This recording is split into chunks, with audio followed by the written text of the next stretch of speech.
तो आज के इस विश्लेषण में हम एक ऐसी चीज को डिकोड करने वाले हैं जो सुनने में शायद थोड़ी कड़वी लगे, संपत्ति बनाने और उसे सुरक्षित रखने का एक मैकियावेलियन ऑपरेटिंग सिस्टम। हम अक्सर उन चीजों पर आंख मूंद कर विश्वास कर लेते हैं जो हमें बचपन से सिखाई गई हैं, राइट? लेकिन आज हम उस सिस्टम के भ्रम को पूरी तरह तोड़ेंगे और एक नई वास्तविकता का सामना करेंगे। अब एक बहुत ही दिलचस्प सवाल है, क्यों पैसा कुछ खास लोगों के लिए एक अदृश्य चुंबक की तरह काम करता है जबकि गरीबों के हाथों से हमेशा फिसल जाता है? हम अक्सर सोचते हैं कि भाई आर्थिक संघर्ष का कारण शायद दिमाग की कमी है या फिर कोई खराब इकोनॉमी। लेकिन कड़वा सच तो ये है कि ज्यादातर लोग बस एक ऐसा गेम खेल रहे हैं जिसके नियम ही बिल्कुल गलत है। इस बात पर निकोलो मैकियावेली का एक विचार बिल्कुल सटीक बैठता है। एक शेर खुद को जालों से नहीं बचा सकता और एक लोमड़ी खुद को भेड़ियों से नहीं बचा सकती। मतलब इस सिस्टम के जन्मजात जाल से बचने के लिए सिर्फ एक अंधे मजदूर की तरह काम करना बंद करना होगा। इसके बजाय एक लोमड़ी जैसी रणनीतिक चालाकी के साथ दौलत के काम करने के तरीके को समझना बहुत जरूरी है।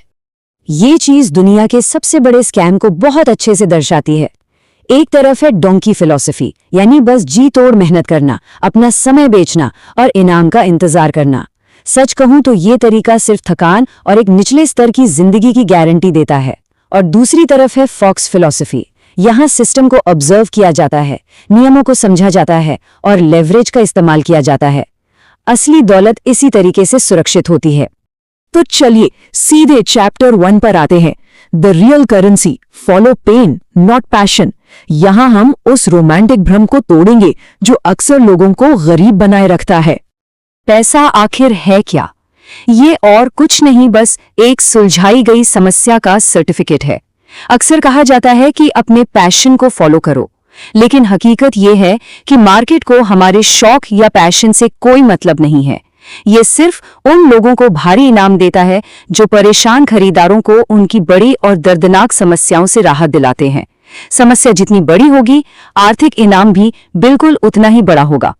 जरा सोचिए, एक क्लीनर और एक हार्ट सर्जन के बीच क्या फर्क है?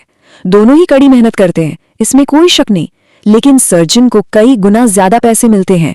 क्यों? क्योंकि रुका हुआ दिल एक बेहद दर्दनाक और जिंदगी मौत की समस्या है जिसे बहुत कम लोग सुलझा सकते हैं। गंदा फर्श साफ करने वाले को आसानी से रिप्लेस किया जा सकता है। सारा खेल इसी बात का है कि सुलझाई जाने वाली समस्या कितनी बड़ी है। अब बढ़ते हैं चैप्टर 2 की तरफ, the power of leverage. Leverage, यही वो मास्टर की है। इसका सीधा सा मतलब है एक छोटे से प्रयास का रणनीतिक इस्तेमाल करके एक बहुत बड़ा रिजल्ट हासिल करना। सच्ची दौलत कभी भी एक तय प्रति घंटा रेट पर अपना समय बेचकर नहीं बनती। ये दौलत तब बनती है जब इनकम को हमारी शारीरिक उपस्थिति से पूरी तरह अलग कर दिया जाए। अमीर लोग इस जाल से कैसे बचते हैं? वे मशीनें बनाते हैं जो इन 3 पिलर्स पर काम करती हैं। पहला, लेबर, यानी दूसरे लोग जो एक बड़े विजन पर काम करते हैं। दूसरा, कैपिटल, पैसा जो खुद काम करके नए एसेट्स बनाता है। और तीसरा, कोड या मीडिया, मतलब ऐसे प्रोडक्ट जिन्हें बस एक बार बनाया जाए लेकिन जो अनगिनत बार बिक सकें। शुरुआती काम खत्म होने के बाद भी ये मशीन लगातार पैसा छापती रहती है। Chapter 3, defending the fortress, perception and protection. देखिए, पैसा कमाना सिर्फ पहला फेज है। उसे बचाए रखने के लिए अपने संसाधनों और अपनी प्रतिष्ठा की बहुत सख्ती से रक्षा करनी पड़ती है। एक सच्चा रणनीतिकार जानता है कि अगर किले के अंदर ही परजीवी मौजूद हो तो किला कभी टिक नहीं सकता। मतलब जीवन से हर उस कमजोर और नकारात्मक तत्व को तुरंत हटाना होगा जो प्रगति में बाधा बन रहा है। तो आखिर किन चीजों को तुरंत कट ऑफ करना है? सबसे पहले, वो लोग जो हमेशा खुद को पीड़ित मानते हैं। इनकी मानसिकता किसी वायरस से कम नहीं होती। दूसरा, डिजिटल शोर और लगातार डूम स्क्रोलिंग। और तीसरा, नाइस गाय बनने का जाल, जहां सिर्फ विवाद से बचने के लिए अपनी वैल्यू मुफ्त में बांट दी जाती है। सिर्फ लोगों का चहेता बनने से कहीं ज्यादा जरूरी है उनका सम्मान पाना। इन्फॉर्मेशन भी 2 तरह की होती है। एक है पुअर इन्फॉर्मेशन, जो सिर्फ असलियत से भागने, ऐप स्क्रॉल करने और ईर्ष्या पैदा करने के काम आती है। इसे कंज्यूम करके हम असल में अपना समय देकर किसी और को अमीर बना रहे होते हैं। और दूसरी है वेल्दी इंफॉर्मेशन, जो गहरी एकाग्रता के साथ किसी हाई इनकम स्किल को सीखने के लिए इस्तेमाल होती है।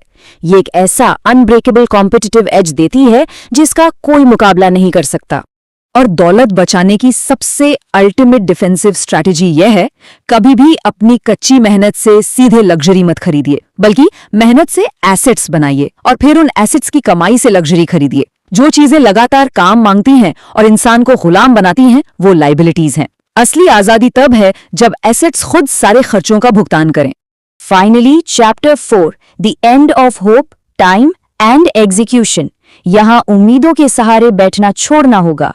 समय ये इकलौता संसाधन है जो कभी वापस नहीं आता, इसलिए इफेक्टिव आवर्ली रेट को समझना बहुत जरूरी है।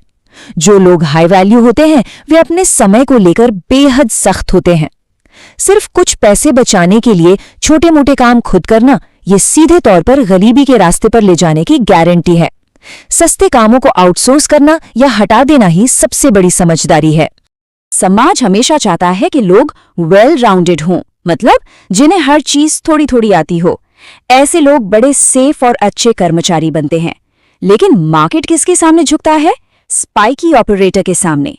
यानी वो इंसान जो किसी एक खास चीज में इतना नुकीला और माहिर होता है कि वो किसी एक नीश में सिर्फ मुकाबला नहीं करता, बल्कि पूरी तरह से अपना दबदबा बना लेता है। जब ये झूठी उम्मीद खत्म हो जाती है कि कोई मसीहा आएगा या अचानक किस्मत चमकेगी, तब ये पावरफुल ब्लूप्रिंट सामने आता है। पहला, एक बहुत ही असरदार स्किल हासिल करना। दूसरा, एक दर्दनाक समस्या सुलझाना। तीसरा, बिना किसी संकोच के भारी कीमत वसूलना। और चौथा, कैश को एसेट्स में बदलना।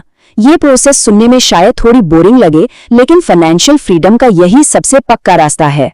तो इस पूरे फ्रेमवर्क को समझने के बाद आखिर में एक बहुत ही गहरा सवाल उठता है। इस रास्ते पर चलने का मतलब है औसत दर्जे की चीजों को नकारना और अपनी पुरानी आरामदायक आदतों को छोड़ देना। इसमें अक्सर एक सच्चा अकेलापन भी महसूस होता है। तो सवाल यह है, क्या दौलत का वो अकेलापन सच्ची आजादी की कीमत चुकाने लायक है? क्या हम सच में उस आजादी के लिए तैयार हैं? इसी विचार के साथ हमारी आज की ये चर्चा यहीं समाप्त होती है। जुड़ने के लिए बहुत बहुत धन्यवाद।